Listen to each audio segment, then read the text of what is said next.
లోపల ఏం చేస్తున్నావు? చెప్పకూడదు. మరి అంతసేపు ఇలాంటి పిచ్చి పిచ్చి జోక్ వేసావంటే ముఖం కొట్టండి. పిచ్చి నీకా నాకా? ఓహో పిచ్చి నీకే.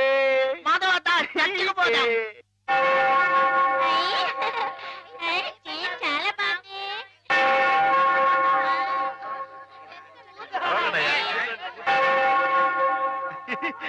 నేను ఇక్కడ వెళ్ళే.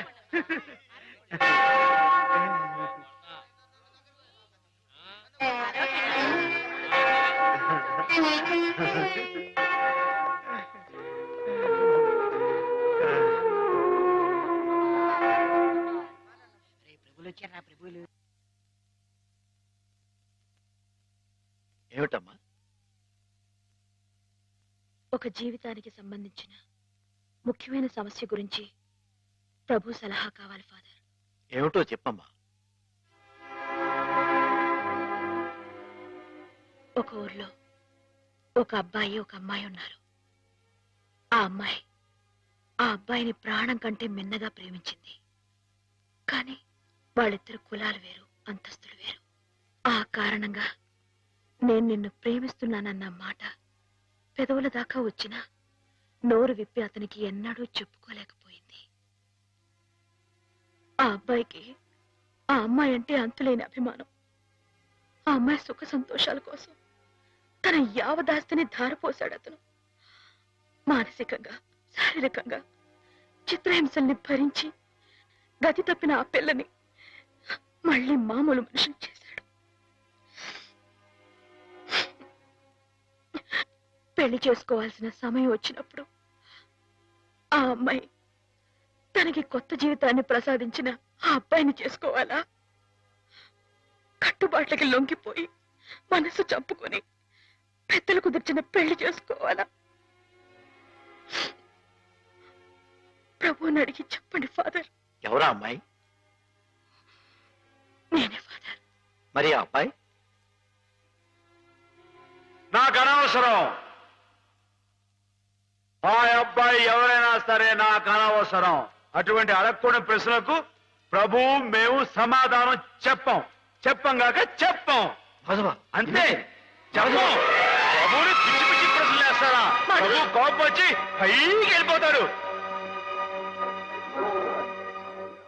నేను ఇక్కడ పైనున్నాను.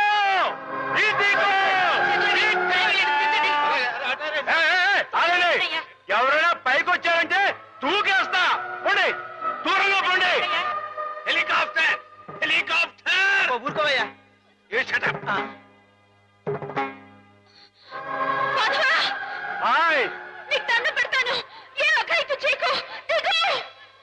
మేము మనిషిని పుట్టించినప్పుడు అతనికి కులం లేదు, మతం లేదు. కానీ మీకు మీరే కట్టుబాట్లు పెట్టుకున్నారు. మీరు పెట్టుకున్న ఆచారాలు మీరు గౌరవించి తీరాలి. కాదంటే నేను నా ప్రభు ఇక్కడి నుంచి దూకేస్తాం. అప్పుడు మీకు దేవుడు ఉండడుగా. ప్రవర్తిస్తున్నావు. ఆ మాటలకు అర్థం ఏమిటో నాకు తెలుసు. నా మాట విని దిగిరా. గౌరవించి తీరాలి. మన ఇష్టానికి మనం ప్రవర్తించే వాళ్ళ మనసును ఒప్పించకూడదు. ఇక్కడున్న వాళ్ళందరూ ఈ మాట ఒప్పుకుంటేనే నేను కింద దిగొస్తా, లేకపోతే ఇక్కడిని దూకేస్తా. మాధవ దూకొద్దు, దిగు. దూకేస్తా దూకేస్తా.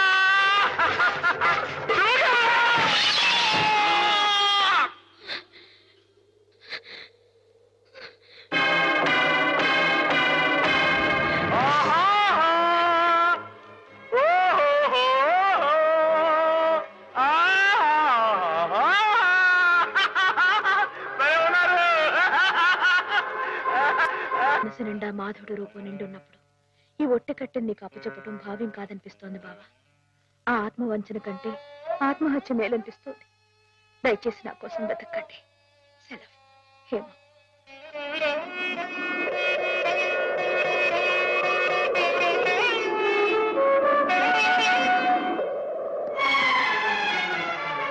మాధవ మాధవ రానుంది. చాలా ఘోరం జరిగిపోయిందయ్యా. ఏం జరిగింది? శ్రీపతికి హేమకి సలక్షణంగా పెళ్లి జరుగుతుందని పెద్దలు ఈ రాత్రికే ముహూర్తం నిశ్చయించారు. కానీ ఈ లోపు ఇది చూడు, ఏమిటిది? ఏమో ఉత్తరం రాసిపెట్టి ఎక్కడికో వెళ్ళిపోయింది.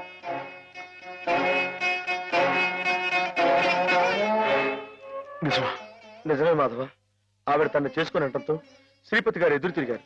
హేమకి నేను అక్కర్లేకపోతే నాకు హేమ అక్కర్లేదంటూ వాళ్ళ కాలేజీలో పనిచేసే ఓ టీచర్మని అదే ముహూర్తానికి పెళ్లి చేసుకుంటారంటూ పట్టుబట్టు. లేదండి, అలా జరగడానికి వీలేదు. శ్రీపతి బాబు తప్పు కూడా అమ్మాయిగానే పెళ్లి చేసుకోవాలి. అది ఎలా కుదురుతుంది మాధవ? హేమ ఈ పాటికి ఏ గోదాట్లను దూకి ఆత్మహత్య. ఆ అమ్మాయి గారికి అన్యాయం చేయడానికి ఆ దేవుడికి మనసు ఎలా వస్తున్నారా? ఆవిడకి ఏం అపాయం జరగదు. నువ్వు వెళ్ళి ఆ అమ్మాయి గారు ఎక్కడున్నారో అని చోట వెతుకు. నేను ఇక్కడి నుంచి ఎలవలా వచ్చి శ్రీపతి బాబు కాళవేళ పడి ఆ అమ్మాయి గారిని పెళ్లి చేసి చూస్తాను. నువ్వు వెళ్ళు.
నాడకు దొరికావు బే.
రామా, నీకోసం ఎదురు చూస్తున్నాను. బాబు గారు, ఆ అమ్మాయి గారు ఎక్కడ? చెప్పండి, మాట్లాడమండి. అమ్మాయి గారికి ఏమైంది?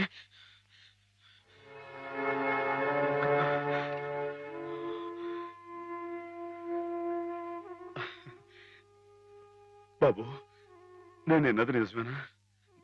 మీరు అమ్మాయి గారిని కాదని ఇంకెవరినో పెళ్లి చేసుకోవటం, ఏదేమైనా సరే ఆ అమ్మాయి గారి పెళ్లి విషయంలో మాత్రం అన్యాయం జరగకూడదు బాబు. నిజమే మాధవ, హేమ పెళ్లి విషయంలో అన్యాయం జరగకూడదు. అందుకే నన్ను చేసుకోవడం ఇష్టం లేక గోదావరిలో దూకిన హేమను ఒడ్డుకు చేర్చాను.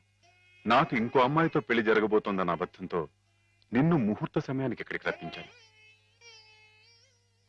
హేమకు అన్యాయం జరగకూడదని నీ మనసులో గట్టి కోరిక కనుకుంటే నేను చెప్పినట్టు చెయ్యి. ఆ గోదావరి తల్లి నీకు హేమకు కూడా మంగళ స్నానం చేయించింది. సుముహూర్తం ఇంకో 15 నిమిషాల్లో ఉంది.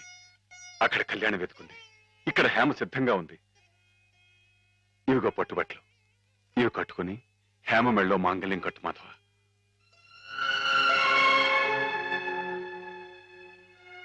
చూడు మాధవ, దగ్గర బంధువులు మేమేమి చేయలేక చేతులు ముడుచు కూర్చుంటే ఏ సంబంధం లేని నువ్వు ఆపద్బాంధవుళ్ళ మా కుటుంబాన్ని ఆదుకున్నావు. హేమకి అండగా నిలిచావు. హేమకు నీ మీద, నీకు హేమ మీద ఉన్న ప్రేమ ఎంత పవిత్రమైందో ఇప్పుడు తెలుసుకోగలిగాను. తొందరపడి నీ ముందు నోరు జారినందుకు పెద్ద మనసుతో నన్ను క్షమించి హేమ చెయ్యేందుకు బాబు.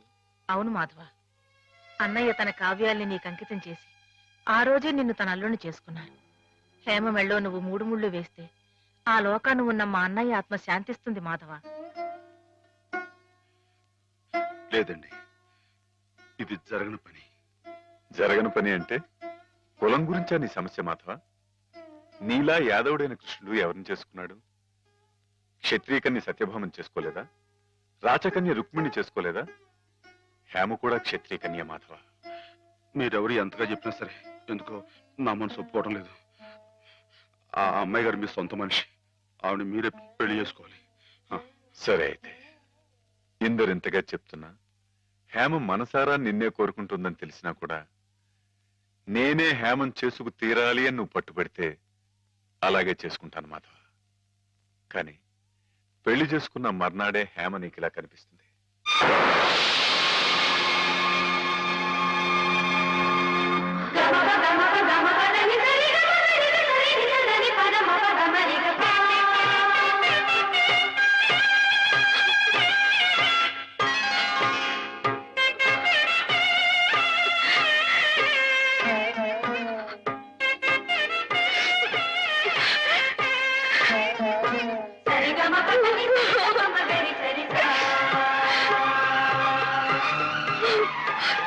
మీ కలయిక ఈశ్వరేచ్ఛ, కాదంటం ఎవరితరం మాధవ?